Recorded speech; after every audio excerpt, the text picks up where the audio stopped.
Good evening, students. Welcome back to Shanti Kunj online classes.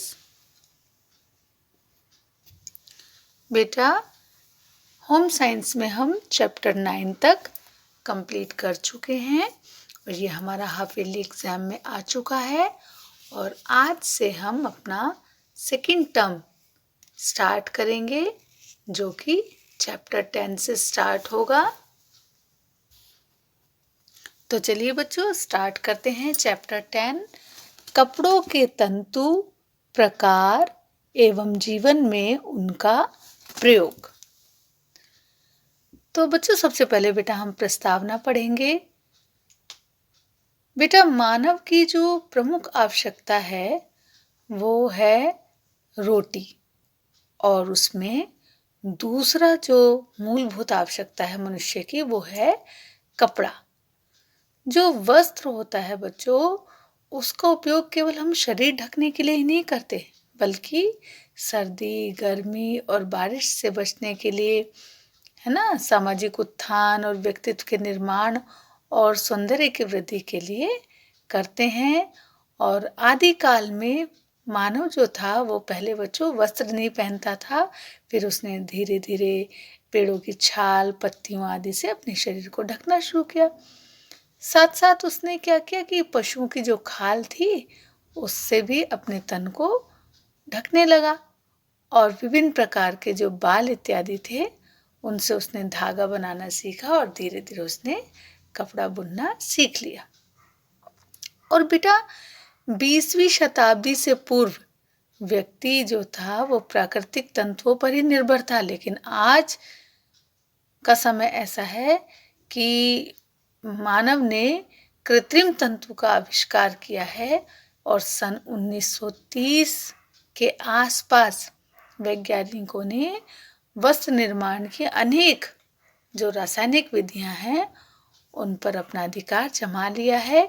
इसी का परिणाम यह है कि आज विभिन्न प्रकार के तंतुओं से निर्मित सुंदर और आकर्षक जो वस्त्र हैं, कपड़े हैं, वो उपयोग में लाए जाते हैं।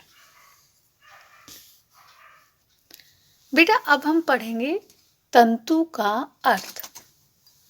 बच्चों वस्त्र का निर्माण विभिन्न प्रकार के तंतुओं से होता है और ये विभिन्न प्रकार के तंतु कौन कौन से हैं, इनसे वस्त्रों का निर्माण किस प्रकार से होता है और इन तंतुओं से वस्त्र का क्या संबंध है, ये सभी जो प्रश्न हैं ये हमारे दिमाग में उठते रहते हैं। इस कारण ये जानना आवश्यक हो जाता है कि वस्त्र से संबंधित तंतुओं का अर्थ क्या है। सबसे पहले हम परिभाषा पढ़ेंगे। बच्चों वस्त्र की वह सबसे छोटी इकाई तंतु है जो वस्त्र निर्माण के लिए बनाए गए धागों को बनाने के लिए कच्ची सामग्री के रूप में प्रयोग में लाई जाती है। और बच्चों तंतुओं से धागे से वस्त्र का निर्माण होता है और धागे में विभिन्न डिजाइन के वस्त्र बनाए जाते हैं धागे से, है ना, और प्रत्येक तंतु के आकार समान नहीं होते हैं स्टूडेंट्स, उनके आकार, गुण, लंबाई और स्रोत में भिन्नता पाई जाती है। अब बच्चों हम पढ़ेंगे तंतु से सूत या धागे का निर्माण कैसे होता है। बच्चों तंतुओं से वस्त्र बनाने के लिए सबसे पहले जो आवश्यक क्रिया है तंतुओं से सूत यानी कि धागे का निर्माण है, क्योंकि अपनी मूल अवस्था में कोई भी तंतु ऐसा नहीं होता जिससे वस्त्र निर्माण हो सके, वस्त्र बन सके।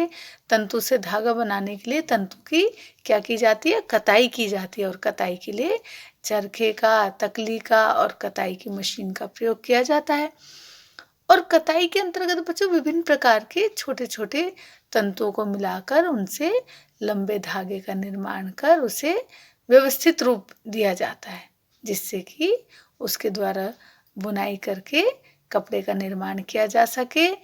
कपास और ऊन के तंतुओं से वस्त्र निर्माण के लिए कताई करके सूत निर्माण करना अत्यंत आवश्यक है।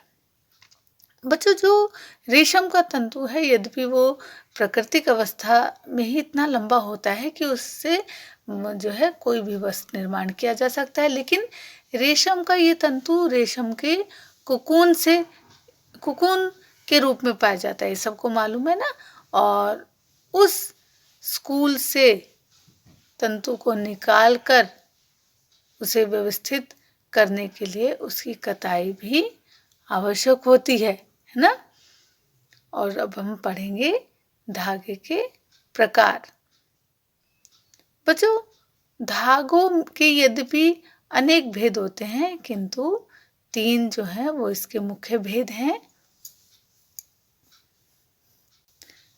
इसलिए उस कुकून से तंतु को निकालकर उसे व्यवस्थित करने के लिए उसकी कताई भी आवश्यक होती है।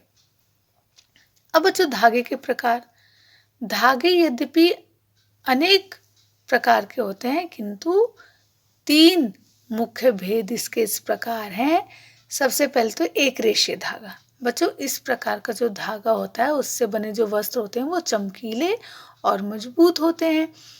ये केवल एक ही मुलायम और मजबूत तंतु से बना होता है और केवल रेशम का धागा ही एक रेशे धागा होता है। दूसरा है बहुरेशे धागा। बच्चों, बहुत से दीर्घ आकार के तंतुओं तथा लघु आकार के तंतुओं को एक साथ बटकर एक लंबे धागे का निर्माण किया जाता है और तंतुओं के आकार तथा संख्या के आधार पर इनमें दी जाने वाली ऐंठन में भी भिन्नता पाई जाती है और इस प्रकार से निर्मित जो धागे हैं वो आकर्षक, कोमल, सुंदर और चमकदार होते हैं। और तीसरा है बच्चों मिश्रित धागा। यद्यपि धागे जो हैं साधारणतः एक ही प्रकार के तंतुओं को मिलाकर बनाए जाते हैं, लेकिन फैशन के इस युग में अब विभिन्न प्रकार के तंतुओं को मिलाकर धागे का निर्माण भी किया जाने लगा है। और बेटा, विभिन्न प्रकार के तंतुओं से बने इस धागे को ही मिश्रित धागा कहा जाता है। बच्चों, आज हम इतना ही पढ़ेंगे। जब हमारा नेक्स्ट क्लास होगा तब हम वस्त्रोपयोगी तंतुओं के प्रकार या वर्ग के बारे में पढ़ेंगे। और सभी बच्चे होमवर्क से जितना हमने आज पढ़ा है उसको रिवाइज करेंगे। तो चलिए बच्चों, फिर मिलते हैं नेक्स्ट क्लास में। तब तक के लिए take care and bye bye.